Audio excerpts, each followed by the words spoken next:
आप सभी को मेरा जय श्री राम, राधे राधे। बंसी वाले की कृपा आप सभी पर बनी रहे, ऐसी मेरी शुभकामना है। पुष माह के शुक्ल पक्ष की एकादशी को पुत्रदा एकादशी कहा जाता है। किसी भी व्रत का संपूर्ण फल केवल हमें तभी प्राप्त होता है जब हम उस व्रत को विधि विधान से करें और व्रत संपन्न होने पर हम उस व्रत से संबंधित कथा का श्रवण करें। श्रवण करने से हमें शीघ्र फल प्राप्त होता है और पुत्रदा एकादशी व्रत के संबंध में भी एक कथा है। इस कथा का श्रवण करना भी आपके लिए लाभदायक होगा और ये कथा पद्म पुराण में उल्लिखित है। कथा का उल्लेख पद्म पुराण में आया है। आइए अब हम पुत्रदा एकादशी व्रत कथा का श्रवण करें, सुने। प्राचीन काल में भद्रावती नाम की एक नगरी थी। उस नगरी में सुकेतुमान नाम का राजा राज्य करता था। उस राजा की पत्नी का नाम चंपा था। रानी बहुत गुणवती और सुशील थी। राजा भी धर्मज्ञ और न्यायप्रिय थे। उनके न्यायप्रियता की कथाएं, उनके न्यायप्रियता की गाथा, यश चारों ओर फैला हुआ था। लेकिन राजा को सिर्फ एक ही कष्ट था कि उनके कोई संतान नहीं थी। इस वजह से राजा और रानी दोनों बहुत चिंतित रहा करते थे। उनके पितरगण भी उनके द्वारा दिए गए तर्पण को ग्रहण करते थे, लेकिन उन्हें बड़ा कष्ट होता था कि मेरे पुत्र के उपरांत मेरा तर्पण कौन करेगा। राजा को भी चिंता रहती थी कि मेरे बाद में यानी मेरे पश्चात इस राज्य का उत्तराधिकारी कौन बनेगा। इसी चिंता से परेशान एक दिन राजा अकेले किसी को बिना बताए जंगल में चले गए।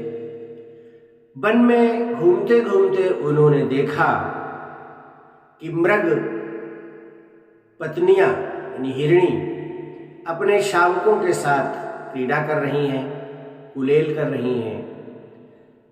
हाथी और हथिनियां अपने झुंड में अपने बच्चों को रक्षा करती हुई मदमस्त चाल से चली जा रही हैं।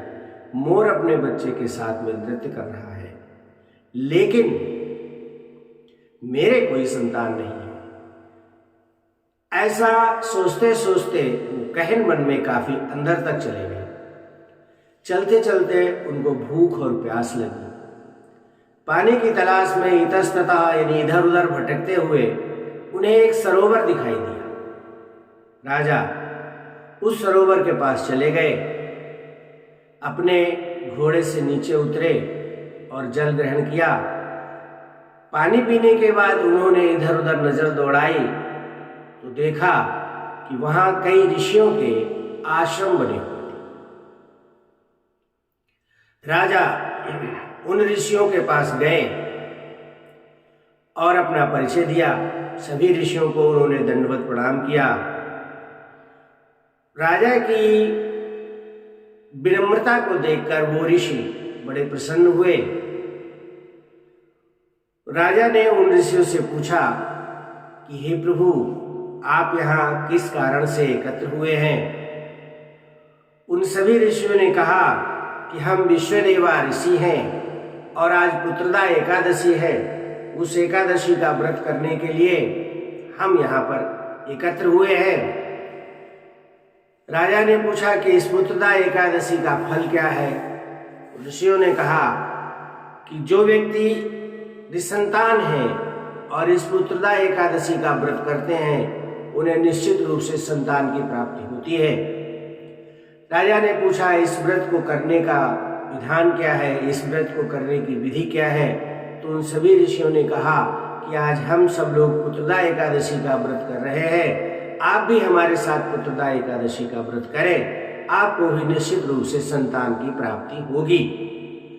तब राजा ने उन ऋषियों के साथ पुत्रदा एकादशी का व्रत किया, रात्रि जागरण किया, भगवान विष्णु नारायण के भजन कीर्तन गायन श्रवण किए और सुबह को अपने घर वापस आ गए, यानी अपने राजमहल में वापस आ गए।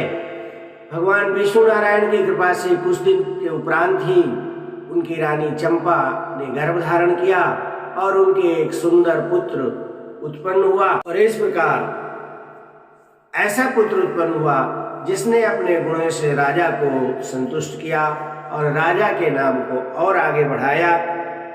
आप सभी को की भी पुत्रदा एकादशी व्रत की मनोकामना सिद्ध हो, ऐसी मेरी शुभकामना है। मेरा वीडियो देखने के लिए आप सभी को धन्यवाद। कैसी लगी आपको ये कथा अवश्य बताइएगा, कमेंट करिएगा और मेरे वीडियो को, मेरे चैनल को सब्सक्राइब करें।